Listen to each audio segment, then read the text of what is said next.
Yeah, but no, chess is so far from boring. It's like a sort of partner dance because it's a conversation with your opponent. It's a great exercise in empathy because you have to think yourself into the mind of the other person. You have to be the other person to understand what they might do in response to you so that you can decide what to do. So chess is very commonly always talked about. It's a battle, it's a war. No, it's not, in my opinion. It's a conversation, it's a dance.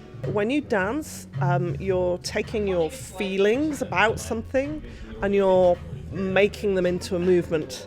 So you listen to the music, you feel your feelings and you express these physically as movement. When you play chess, the movement is the thought, or thought becomes movement. And it's the other way around, that you're translating logic into movement. You can play chess very, very quickly or very, very slowly. So a typical tournament game is an hour and a half for each person, so 3 hours, with some extra time added on afterwards. So the whole game could take 4 hours or 5 hours.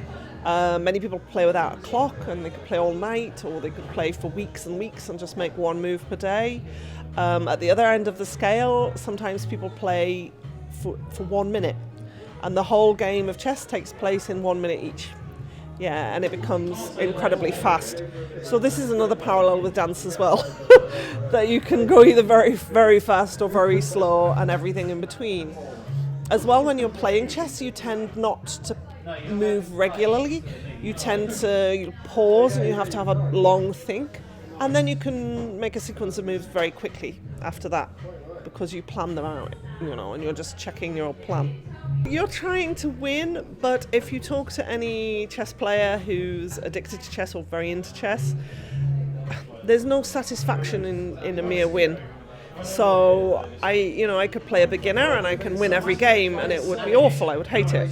The idea is to have this very close dance, this very close competition, this very where you're circling around each other and you get a little advantage, then you lose some, then you get some, then you lose some, and then eventually you triumph. Every time you go to make a move in chess, you have to think about the different candidates. So what are all the different moves? What effect will they have on the whole board? It's almost like a dance of the pieces, if you like, that you're forming a kind of a tree of different movements. Because each movement or move that you consider, it leads to many other possibilities, which lead to many other possibilities, which lead to many others. So it's kind of a branching out in a way, in that way. No, definitely playing chess changes your thinking about life, and the other way around. The way you live your life infiltrates your chess, or it gives a certain style or a flavour to your chess. So, for example, chess is all about making decisions.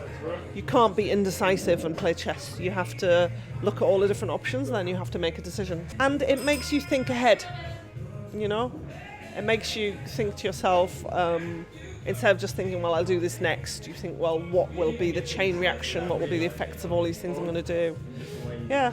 And the other way around, you tend to find that if people are aggressive in real life, they're aggressive on the board. Sometimes not. But, people like to take risks. Some people do. Some people are very cautious, and so if you're a sort of impulsive person, chess will tend to make you a bit more cautious. If you're very cautious, chess will tend to make you a bit more bold. So it's very good, it's very helpful for all areas of life, The best style is to be able to, you might have a preference, but you have to be able to play every style, so that you can react correctly in every situation. It's like in life, sometimes it's good to be dynamic, sometimes it's good to be patient, sometimes, it's the same thing on the chessboard.